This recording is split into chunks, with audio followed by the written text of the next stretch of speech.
आपको पहले अपना बुकिंग कराना होगा क्योंकि हम एक बार में कई लोगों को नहीं भेज सकते। सबसे पहले तो अपने कैमरा को ऊपर घुमाइए, आपको दिखेगा जनता का आवाज। हर विषय पे हम चर्चा करते हैं, फिर शराबबंदी पे चर्चा करने से इतना क्यों घबराते हैं। राज पाठक जी, आपका ये जो चैनल है सबसे ज्यादा देखे जाता है लोगों के द्वारा हमारे जिले में। एक व्यक्ति को अधिकतम 2 दिन के लिए दिया जाएगा, खाली रहने पर फिर वो सीमा बढ़ाई जाएगी। लेकिन कहीं न कहीं समाज का असहयोग के कारण आज यह निष्फल सा होता जा रहा है और जनता उसके बाद से इसमें आकर के ठहर सके कि भोजन से लेकर ठहरने तक का व्यवस्था होगा।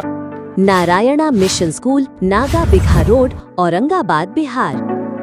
नमस्कार, मैं हूं राज पाठक और आप देख रहे हैं बुलेट न्यूज़ टीवी। देखिए, बिहार विधानसभा का सत्र चल रहा है। इस दौरान तमाम विधायक जो हैं सभी दलों के वो सदन में हैं और बजट को लेकर के चर्चा हो रही है। इस दौरान हमारे साथ में ओबरा के विधायक हैं और ओबरा के विधायक ने जब चुनाव के दौरान जब ये गए थे डॉक्टर प्रकाश चंद्रा जी, तो इन्होंने जनता के बीच कई वादे किए थे।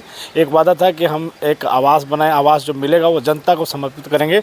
सवाल पूछ रहे हैं लोग कि कब आने वाला है वो दिन। सबसे पहले तो अपने कैमरा को ऊपर घुमाइए, आपको दिखेगा जनता का आवास। और ये आवास बिल्कुल तैयार है जनता की सेवा के लिए। 1 तारीख को हमारे राष्ट्रीय अध्यक्ष, मेरे पार्टी के नेता आदरणीय चिराग पासवान जी, जो भारत सरकार के खाद्य एवं प्रसंस्करण मंत्री भी हैं, लोक जनशक्ति पार्टी के राष्ट्रीय अध्यक्ष हैं, उनके द्वारा इसको जनता के लिए अनावरण कर दिया जाएगा। उसके बाद जनता का लोकार्पण कर दिया जाएगा और जनता उसके बाद से इसमें आकर के ठहर सके कि भोजन से लेकर ठहरने तक का व्यवस्था होगा। व्यवस्था वैसे ही होगी जैसे बिहार निवास में किया जाता है। आपको पहले अपना बुकिंग कराना होगा क्योंकि हम एक बार में कई लोगों को नहीं भेज सकते। लोगों का सुविधा ना हो तो लोग अपना बुकिंग कराएंगे और उनको बेड के हिसाब से, उपलब्धता के हिसाब से। प्राथमिकता किसको देने वाले हैं? किसी को भी, कोई भी व्यक्ति जिनको आवश्यकता है, जो पटना में रहना चाहते हो, जिनके पास रहने की जगह नहीं, वो यहाँ पे आएंगे। सिर्फ उनको इतना ही करना होगा, कुछ संपर्क करेंगे ताकि उनका बेड सुनिश्चित किया जा सके। एक व्यक्ति को अधिकतम 2 दिन के लिए दिया जाएगा, खाली रहने पर फिर वो सीमा बढ़ाई जाएगी।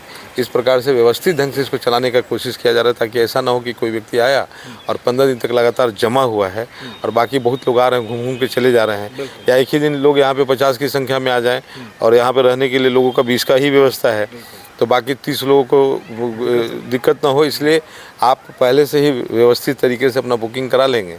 आपको सिर्फ फ़ोन से सूचना देना है। फ़ोन नंबर हमारे पीए का, मेरा, दोनों सबका पब्लिक को दे दिया जाएगा।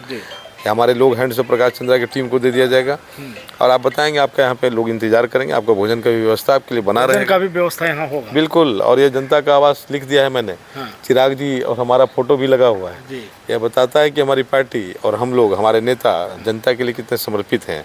हमने जो कहा है, मैंने वचन दिया है, लोगों से वायदा नहीं किया था और वचन पे मैं खरा उतरने की पूरी कोशिश करूँगा। और आपके चैनल के माध्यम से, चूँकि राज पाठक जी, आपका ये जो चैनल है सबसे ज़्यादा देखे जाता है लोगों के द्वारा हमारे ज़िले में, तो उनके माध्यम से हम अपील करना चाहते हैं लोगों से कि आप आइए। आपके स्वागत के लिए यह जनता का आवास तैयार है। इसका लोकार्पण आदरणीय चिराग पासवान जी संध्या 5:30 बजे के आसपास करेंगे। पटना स्थित बिरचंद पटेल पथ में आयकर भवन के बगल में विधायकों को रहने का यह बंगला है। इसमें 220 ओबरा, यहाँ आप सदर आमंत्रित हैं। हज़ारों की संख्या में आए। सभी लोगों के लिए भोजन का प्रबंध है और सब लोग फिर उस दिन लोकार्पण के बाद चले जाएंगे और फिर होली के बाद से नियमित रूप से इसका संचालन किया जाएगा। धन्यवाद आप सबों का और इस चैनल के लोगों का। चलिए, अब एक सवाल, अब चूँकि सदन में है, लगातार आप जनता के मुद्दों को उठा भी रहे हैं और अभी हाल ही रिपोर्ट आया कि सबसे ज़्यादा मुद्दा उठाने वालों में, सवाल करने वाले में आपका भी नाम है। शराबबंदी को लेकर के माहौल बना हुआ है। आपसे भी एक बार हम लोगों ने चर्चा किया था, आपने भी कहा था, एनडीए के भी लोग कह रहे हैं समीक्षा होनी चाहिए। मानते हैं होनी चाहिए? लोग डरते डरते आज चर्चा कर रहे हैं जी। मैं तो जिस दिन से बंद हुआ उस दिन से मैं कह रहा हूँ कि हमेशा कोई भी नीति जनता के लिए लाई जाती है। अगर उसके प्रभाव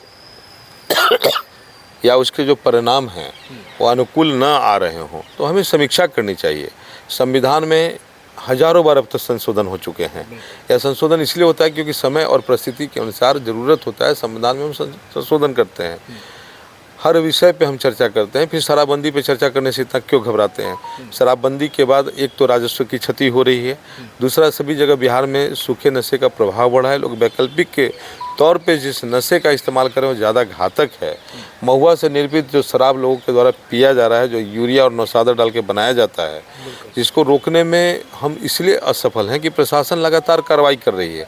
मुख्यमंत्री जी की यह ड्रीम योजना थी, वो चाहते थे कि लोगों की स्थिति सुधरे, सामाजिक स्थिति सुधरे, महिलाओं की स्थिति सुधरे और पारिवारिक हिंसा में कमी आए, इस उद्देश्य से उन्होंने इस शराबबंदी को लागू किया था। महिलाओं के द्वारा इसकी तारीफ भी की गई थी, लेकिन कहीं ना कहीं समाज का असहयोग के कारण आज यह निष्फल सा होता जा रहा है, हम विफल होते जा रहे हैं। मैं गांव में जब जाता हूं, शाम के बाद लोग शराब के नशे में धुत मिलते हैं, हर जगह महुआ निर्मित शराब बिक रहा है। प्रशासन घर घर तक जा करके लोगों की जांच नहीं कर सकता, प्रशासन के पास बहुतेरे काम होते हैं। तो ऐसे में हमको चाहिए कि इस नीति की समीक्षा होनी चाहिए और समय के अनुसार, परिस्थिति के अनुसार नए निर्णय लाए जाने चाहिए। क्या नए निर्णय में खोलना चाहिए या कुछ लिमिटेशन करना चाहिए? समीक्षा के बाद मुझे लगता है सरकार को कुछ कड़े कदम उठाए जाने चाहिए।